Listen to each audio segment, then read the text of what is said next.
Shane Jones is a powerful figure in Parliament and a significant New Zealand First politician.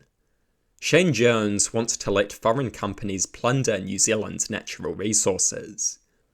Shane Jones wants foreign companies to access Department of Conservation lands.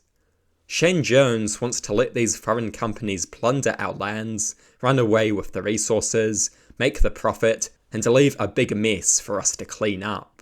That is what Shane Jones wants. That is what his mining policies entail. And this man pretends to be some kind of economic nationalist. Yet he praises global economic liberalisation.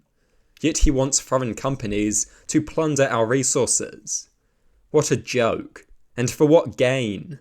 A handful of jobs? Some small amount of tax revenue? And at what cost? Having our natural resources plundered by foreign companies. Having our natural environment destroyed and degraded. Having a massive mess to clean up once those companies finish their mining. It is absolutely disgraceful. And the fast-track bill that will facilitate this. A recipe for corruption. A recipe for carelessness and destruction. I do not necessarily have any issue with mining, but I think New Zealand should own the resources and the profit.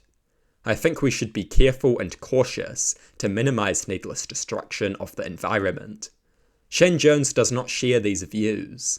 His fast-track bill makes carelessness and regrettable decision-making highly likely, as mining projects will avoid the usual checks and balances. And he wants foreign companies to take the resources and make the profit. New Zealand will get a small share of their spare change. If we are lucky, it may be enough to pay for the mess they leave behind to be cleaned up. Shane Jones is not an economic nationalist. He is a servant of mining interests. He is a corrupt fool with all kinds of shady links to various donors from the industries his political decisions affect. I am open to the idea of mining, but we must exercise caution to prevent the damage from being greater than the value of the resources extracted. We must not partake in the recklessness embodied in the fast-track bill. If we are going to mine, state-owned companies should do it so we can all enjoy the resources and the wealth. These are our natural resources. We should be the ones to enjoy the profit. At the very least, New Zealander-owned companies should be doing it. Shane Jones wants the profit to flow into foreign bank accounts with a little spare change left over and a lot of mess to clean up. These lands are home to our resources.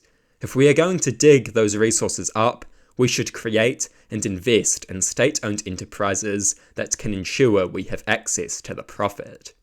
We should not let foreign companies plunder those resources in an effort to get a handful of their spare change. This is a shameful economic policy. It is a handout to wealthy foreigners at the expense of ordinary New Zealanders. It is not good enough. Whether you support mining or not, Shane Jones is a moron, and his approach to this issue is disgraceful. His approach to this issue reveals that New Zealand First prioritises serving mining interests over adhering to their supposed economic nationalism.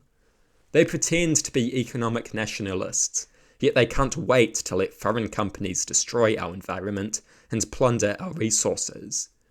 All so that we can make a few measly cents. I have repeated myself here enough.